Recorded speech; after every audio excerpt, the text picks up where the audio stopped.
Hey Danny, I've got the final numbers. I'm not mad at knowledge, Danny. Are you mad at knowledge? I'm not mad at knowledge. No, no one can get mad at knowledge. Knowledge is our friend. You know. Yeah. If we're like I said, we're being the annoying one. All right. So after this video, the advice may be don't call your camera grinder. They don't want to hear from you. Or the advice might be, partner yourself up with a good cam grinder that really does want to make stuff right. Well, I mean, there's only one way to find out. Oh, you're gonna do that in the video. I'm just gonna. I mean, why not? Okay. So now let's measure the lift, and you can see that our intake and exhaust cam lift is the same. Let's check out the exhaust cam, and let's just verify. You happy at 0? Happy at 0. Okay. All right, let's go. I found my center lines, and I'm pretty stoked. I was just, getting ready to do my thing and button up this part of my build and be done with it all. And then Danny asked me a question, which I was not prepared for. And he asked me, well, did you measure your lift? And I was like, no, why would I do that? Why would I? And normally you don't have to. Once you get comfortable with the cam grinder, the more you start get real comfortable with them, a lot of times you don't have to. I'm a little anal, so I just kind of check everything. Wait a second. He's anal? This guy checks everything? No. Just a little bit, right? This is not the Danny that I know. Yeah, because it's just we're actually engine builders, so we want to make sure everything is right. The majority of the people are engine assemblers. That's a difference, and there's a lot of assemblers out there. And I honestly think that that's me. I assembled engines for a living, and I called myself an engine builder, but I never blueprinted anything. I never checked cam specs. This is like taking things sort of like above and beyond. So I'm excited. I'm learning. So yeah. So and you were saying like the more that you know about cams, the more you realize that you know nothing about cams. Exactly. Why do people the more you get into it, the more and more you start getting into it. Boy, if 1 degree can change the characteristics of a cam, 1 or 2 degrees, well then that means that there's a lot going on there. It's in relation to the intake valve opening, the exhaust valve opening, but it's in relation to the piston. So all these matter. Here you have the ability to actually control the intake and exhaust separately. On a V8, which we do a lot, mostly V8s, then that is in there. The cam grinder, he puts that in there. Yep. The intake and exhaust are on one cam. Right. So there's not many things you can do besides get frustrated. No, I can imagine. And, to your point earlier, if you get comfortable with the cam grinder, this is BC cams. Yes, they're not new to the business. No. And came highly recommended, and I know a lot of people that run them. And so, and I know this is a great company. Mm-hmm. So I was just like, no big deal. Also, I was just like, no big deal when I got 100 for my intake center line. Where are we at? I got 110 degrees and a half. I was like, it's good enough. Not enough for this guy. well, within a half in the V8 world, and I'm talking about general. We're not talking, IndyCar. We're not talking NASCAR. We're not talking those every little bit. Even that would make a difference. But in general, like a comp set of a gear set will come plus and minus 4 degrees. So the closer you can get is plus or minus 4. Now they make a set that has a bunch of different degrees. Better now. Yeah, on the compressed air engine we use a belt drive. The belt drive system, we turned a Chevy Big Block into a Toyota. So we put a belt drive system on here, which I like that. Which you can, a half a degree. We can get a half a degree. I could probably get a half a degree here. That's not the issues there. So all we want to do is we want to kind of what I like to do is check the lift to make sure the lift is right, because has this ever happened before? Has a camshaft ever been misboxed, engraved wrong? Yeah. And a lot of times you can find that out right there. So if you can at least just check your lift, you got a dial indicator, you're going to degree it anyway. Yeah. Just go ahead and get the lift. Does the lift correspond to your cam spec, the cam card? Have I found that the cam card wasn't the correct cam for in the box? Nowadays everything is digitized. Yeah. So that's rare. But back in the day, cam cards were written by hand, or even stamped out, or pre-printed. Yeah. Back in the day, we had little birds that flew our cam cards to us. So we don't. Yeah. Yes. Well, and in this case, so I did actually check my part number stamped on the back of both my cams. They are correct. I measured my intake cam, and it was spot on. I mean, it was close enough that I'm like, oh yeah, like that. There's user error involved. I tend to always think that any problem is user error. And we kind of do it. It's weird, right? The more people that know and are really into it, really get down on themselves because they know that user error, and it's the average little, I don't want to say want to be the ones that just dabble in it, they want to blame everybody else, and it's usually user error. Yeah. So usually when it's like a Brian, that's but anybody can make a mistake. So Right. so all we're doing Right. is just we're verifying the cam lift and the center line. And we're also talking, user error, like Friday versus Monday. I checked this all out first time on Friday, and you know what? A weekend happened, and now I'm back, reinvigorated. It's a Monday, and I came back and checked my work, and Great advice. Sometimes walk away. Sometimes just walk away for just a little bit. Overnight, the weekend, walk away, come back fresh. And if you get the same thing, then you know that you're not. And you did this so many times. so many times. And we're finding out the same thing. Reset up the dial indicators a whole bunch of times for both sides. And yes, what I just verified right here, right now, yet again. 1, 2, 3, 10, 15, 16. Huh. Okay. 316, but I need 336. Let's try that again. So I'm supposed to be getting, as I showed you, 336. I got 316. My question to you is it a big deal? Well, normally we like to. What's one of the tricks that some of the import guys do that can't afford cams? They go put take the intake from a non-turbo onto the exhaust of a turbo on this. to So give it a little more lift. Yep. Yes. And we're 10,000s off on the lift. A human hair is 3 or 4 thousandths thick. So 10, we're nitpicking, but are we? Kind of. This isn't your average motor where it generally just has to run and do okay. You're actually blueprinting it. Oh yeah. And not only that, they came up with 336 for a reason.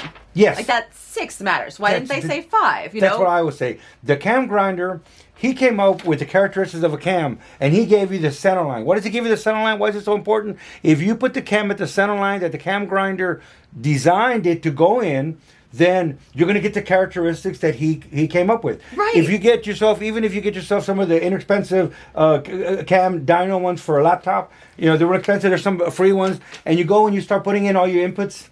Yeah. And that's the fun thing. You can be there all day, and you can change a couple of degrees. Hit that enter button, and you see how it totally changes horsepower and torque. Right. No, that's something that you taught me, and also like to your point earlier about how complicated camshafts are. It's like someone got a salary who went to school and graduated and focused their entire life on like the engineering behind designing a camshaft. Who am I to say that 6 doesn't matter, or that 10 thousandths doesn't matter? Someone decided it mattered. Or if not, they would have left it at 326. Exactly. They would have been like, Exactly. whatever, whatever. So that's the number. I'm not getting it. And of course, there's, as you saw, setting up these dial indicators. Whoo! It's not for the faint of heart. So it took most of the day. I mean, it took, well, not most of it. It took me half a day, let's say, to be fair, of setting all of these up, redoing them, rechecking them. And I've redone this one, 3 times now, and I still get the same result. So you may not have 100 engines in your suitcase of things that you've done, and you're so comfortable, which is probably better because you're not arrogant. But you have done the BMW that I saw. Oh, yeah. I know a lot of people in our profession that wouldn't have touched that. No. That wouldn't have touched it. Well, that took me all day. Well, but wouldn't This is have touched half a day. wouldn't have touched it with no cameras around. Oh, yeah, that was stressful. And then the same with this. Most people aren't going to do this. And that's why I say you pair yourself up with a good cam grinder that you trust. After a while, you start getting to where you can almost just put it at zero, and 99.5% is going to be right on the money. Right. We're going to find out now, because you're here, we're going to just find out what happened. Right. And is it user error or something? But I got a feeling, like I said, you're doing it right. You did it right more than one time. Yes, we keep on getting the same number after taking the dial indicator off and putting it back on. You designed the rod and went around, came around, grabbed the bottom, doing it properly. But there could be a little bit of movement. It's at an angle. It could move a little bit. Definitely. And so if we were 1 or 2 degrees, we wouldn't even be. We would. It comes around every time, and you're hitting the same number every time. So I think that we're past the process. I think now within a couple thousandths. I got 316 on the shallow end and 318 on. And now we're going to do something that most people probably wouldn't want this to happen, but this is where we're at now. Right, because I was going to measure it. I was going to take the dial indicator, put a straight end on, and just put it on top of the lobe and see, maybe I'm measuring lift wrong. Maybe I've got to measure it on the actual cam lobe itself rather than right down there on our little shims for the valves. Mm-hmm. And Danny said, wait a second.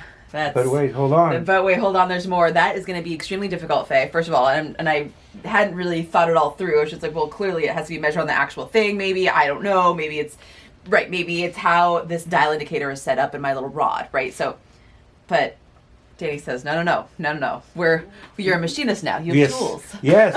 And we're fortunate to have a cam doctor within 2 feet of where we right stand. There. We have a couple of them there. Yeah, true. So we can put the dial indicator on there. All you have to worry about is when you're sweeping across the top of the lobe, is the lobe coming around can move the dial indicator. Yeah. And there's ways, I have a rounded one at the bottom, which really goes real quick. No problem. But since we're here and we have only a few feet, we're going to actually put that on there on the cam doctor. Why do we want to do that? Because on there, it's easy to spin, and we could, in about 5 minutes, check every single lobe really one. Quick. Exactly. And then I can see. Then did I measure wrong? And perfect. Let's just put it back in, button it up, finish my cam timing, call it a day, which would be great.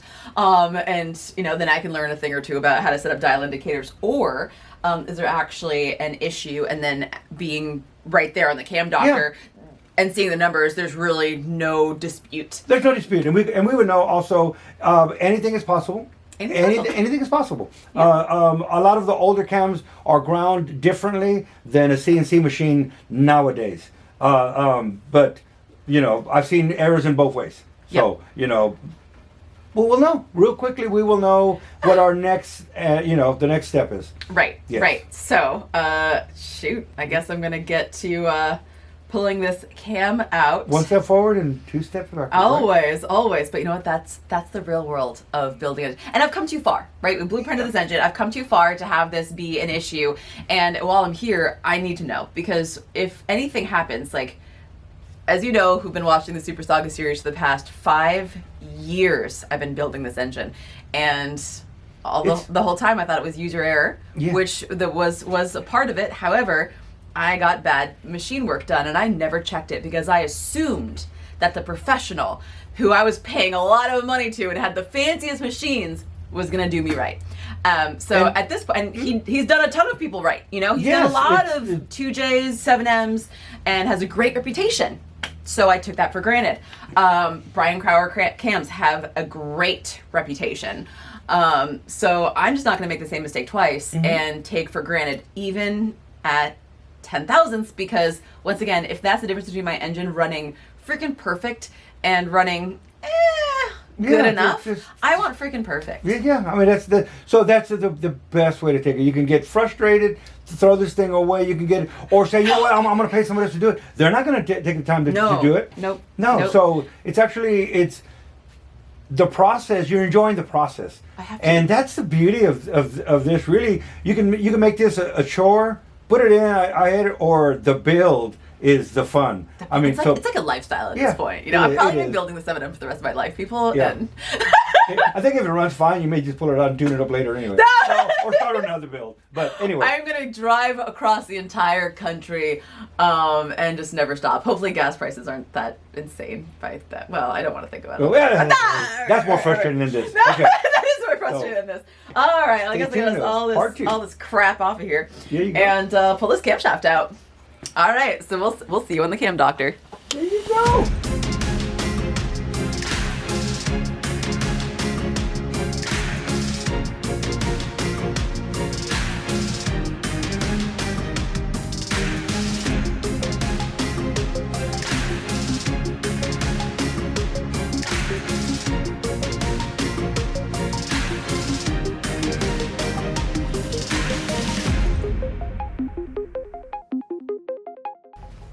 All right, so my battery died. And I thought that there was a chance that I could sneak out this camshaft without actually pulling off the other gear and the front cover. It's all right, go on in, Danny. What's Danny doing over here? He thinks I was talking to him, maybe. I don't know. But no, I was talking to you all fine folks at home. So now it's just a matter of... There you go. I'm not sad. I'm not sad. I'm not moving backwards. Am I convincing you yet? Yeah. Alrighty. This is a device where we can actually slide it over and check every cam lobe against each other against the base circle. The base circle is the lowest spot on the cam. That's called the base circle. Yep. The lift is how much it comes up off the base circle. So because you're going to set your lash up on the base circle. Right. If this was hydraulic, that would be your the lowest spot of the lifter. Yep. So that's why it's called the base circle. And then whatever it comes up above is your lift. The base circle is the lowest spot of the cam. It's called the base circle because if you pretend there's no lobe and just pretend this is just a circle. So it is the base. If you had a lifter, the lifter drops down here. Whatever it spins up is your lift. On your particular engine, the lifter's down here. So there's your base circle. That's where we check our lash. Mm-hmm. And then our lift would be how much it comes off the base circle. So now we're going to get to the fun part. I want to say that this is live, but we are live and we're going to... Yeah, we don't know. Like, we're finding this all out together right now. Yes. Yeah. Oh, God. I'm just hoping. Let's hoping that I can set up this camera. No, I'm really hoping that I measured wrong. I'm praying for some user error here so I can just put this right back in. And you know what? And hey, I wouldn't be mad at myself if I made some user error because it is extremely hard to set up that dial indicator. So. It's almost like, I don't want to say it, and I want to say it's fun because it's never fun. But when you find user error, it's almost like going to school. Yeah. You're learning something. You're figuring out, okay, what did I do wrong? Yeah. Oh, okay. So I would sometimes like to find if a number doesn't match, I don't just say, oh well. I want to find out where it's at. Yes. If it's user error, that's going to refine my skills so the next time it ain't going to happen. So It's like going to school. Yep. So now it's like, okay, I want to find out why. Well, exactly. Oh, I didn't do this or whatever. So that's even a plus. Yep. That's even a plus. I'd rather have user error than something ground wrong because the A doesn't leave here until it's right. Mm-hmm. So the user error just refines my skills. So not a problem.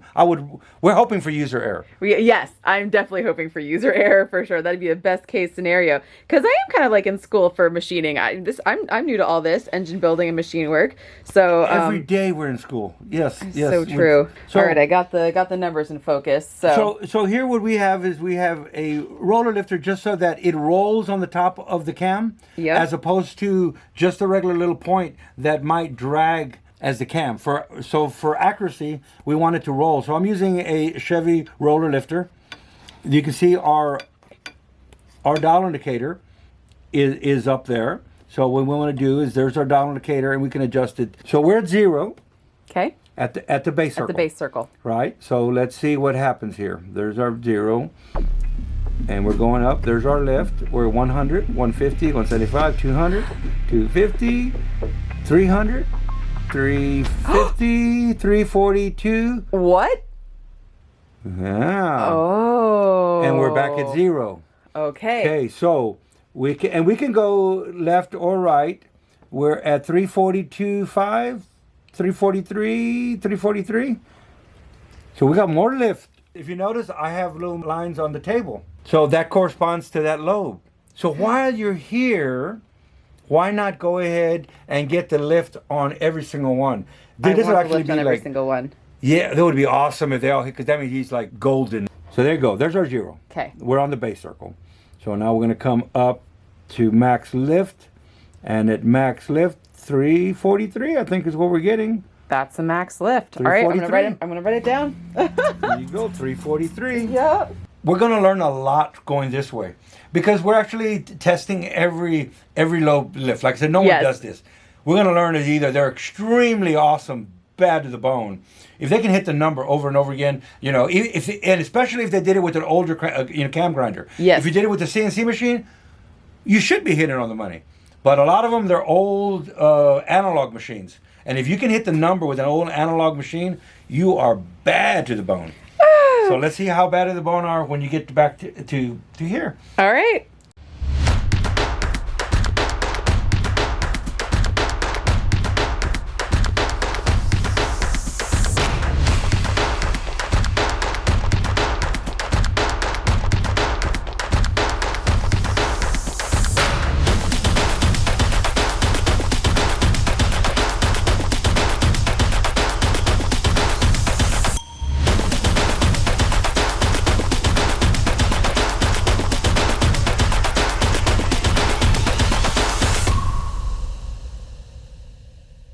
So you've got 343, 343, 344, 344, 341, 342, 344, 343, 340, 340, 338 and a half, 339 and a half. So, I mean, they're amazingly close. Within one or two, it's amazing. But we're not close here. Yes. If all of them were plus or minus one or two, that's amazing. We're not building a space shuttle. Most people would not even have checked this, and for the most average person, you're not going to know 3, 4, 5 thousandths of lift. You're just not going to do it. So I would probably never notice it. Yes, but we're here, and we did. So I think the best thing is to contact Brian Crower and just ask. I remember talking to Comp a long time ago. I'm not picking on Comp with us. And they're like, "Who are you? Put it in and run." But they may tell me that. They may tell me that too. Mm-hmm. They may also be like, "Hey, no big deal. Put it in and run it." Or they might come up with. So you know what I'm realizing here is there's a little bit of both of the beginning. I was like, it's either going to be user error or this is going to be wrong. And what we found out was that it was a little bit of both. There was definitely some user error. So I'm having an opportunity now to sort of reassess the situation with getting all my dial indicators correct. Mm-hmm. It was a challenge. Because on the intake side, it repeated every single time to the thousands. Yes, and the numbers were very similar. Yes. Yeah. On the exhaust, we were getting a little bit of one or two of the repeat issue. Yep. But within one or two. Yeah, it's a little off. Just a little. Just a little off. I got it. But this is an opportunity, as we said. You know, can't get mad at knowledge. This is an opportunity for me to go back to machine shop school and figure out what I can do to improve the measurements I'm taking, my dial indicator strategy for the exhaust cam. Yeah, I got in trouble when I started checking center line on each cylinder. Back in the day, you didn't want to do that when their cams were ground with a buck. You know, so it was a wooden buck that actually went on the machine, and the cam wheel actually followed just like this wheel, but it looked like an egg. And it followed it, and that's what grinds this load. So that it was wooden? It's wooden buck, yes. And they have all different ones hanging on the wall, and they would put it down depending on what lift you wanted. And that would wear out after one grind. So now you can see that after a while, they would wear out, and you get the same buck, and then it would depend on the guy setting it up. Because it had a lot of analog world, a lot of guys setting it up. So I started degreeing a cam, and I checked my number one intake center line. Well, I got the degree wheel on the crank. Well, I want to check the center line of all of my lobes on the intake side. Oh my God, they were all off.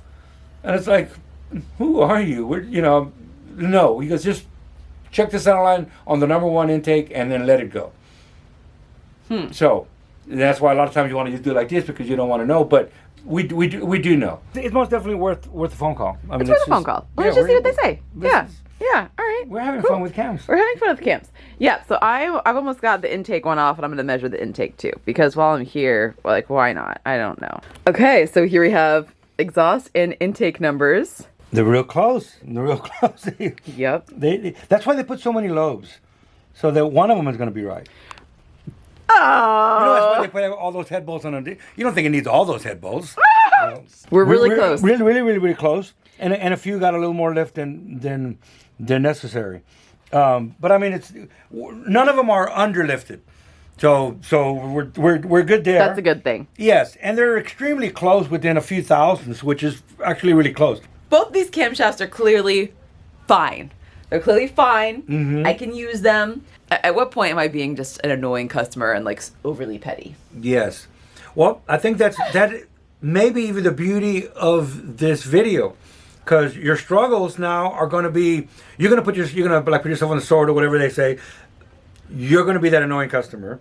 Because we are going to call. Oh, definitely.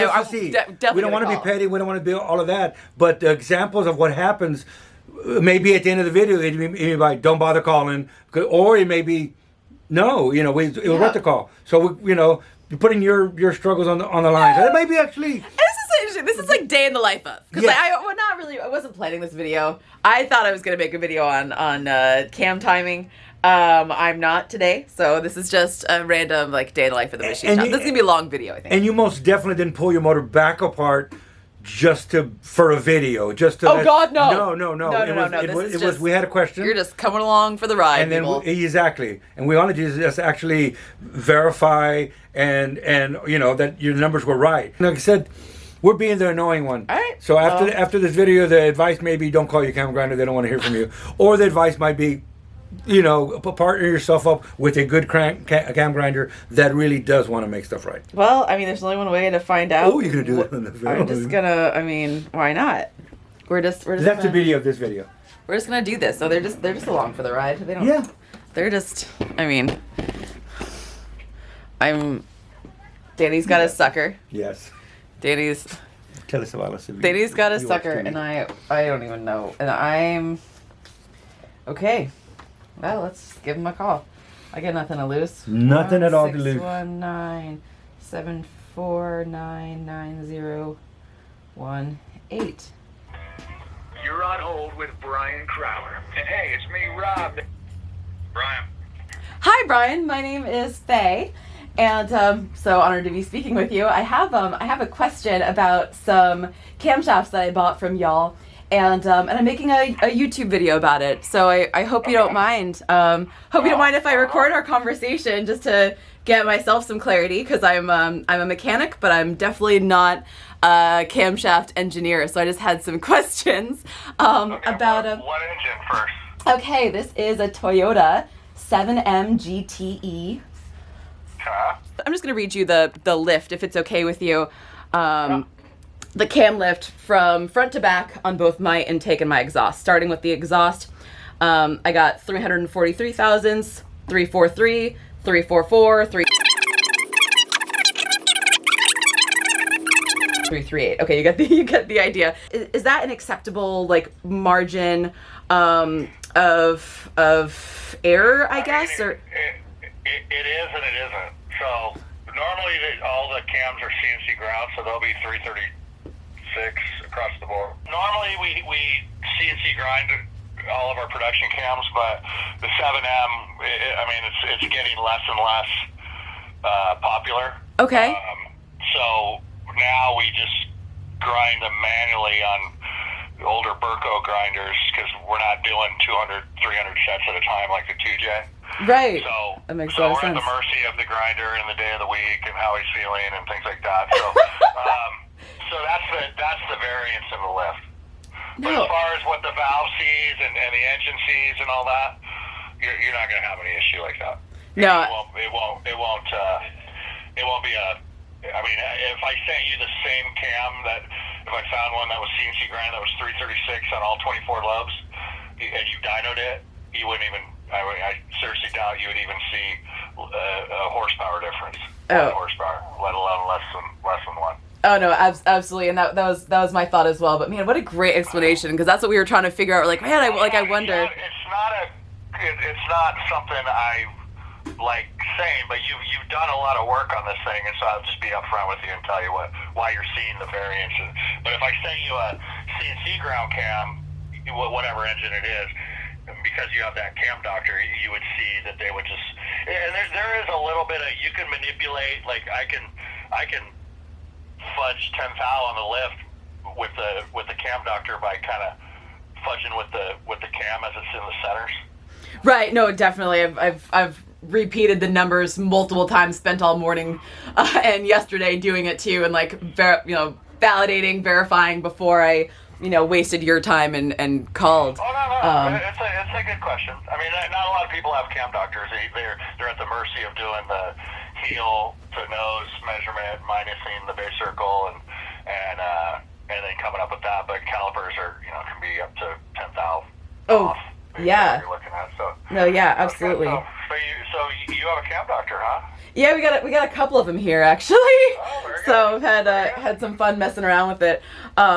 But yeah, Leanne, I'm really grateful for your time and for the explanation, and that makes a lot of sense, because we got a couple engines in here where it would. You got to keep us on our toes, Oh well, I'll do my best. Actually, I do have one last question for you, if you don't mind, just because I'm struggling with the 7M to the point where man, I'm gonna have to invent my own tool or something like that.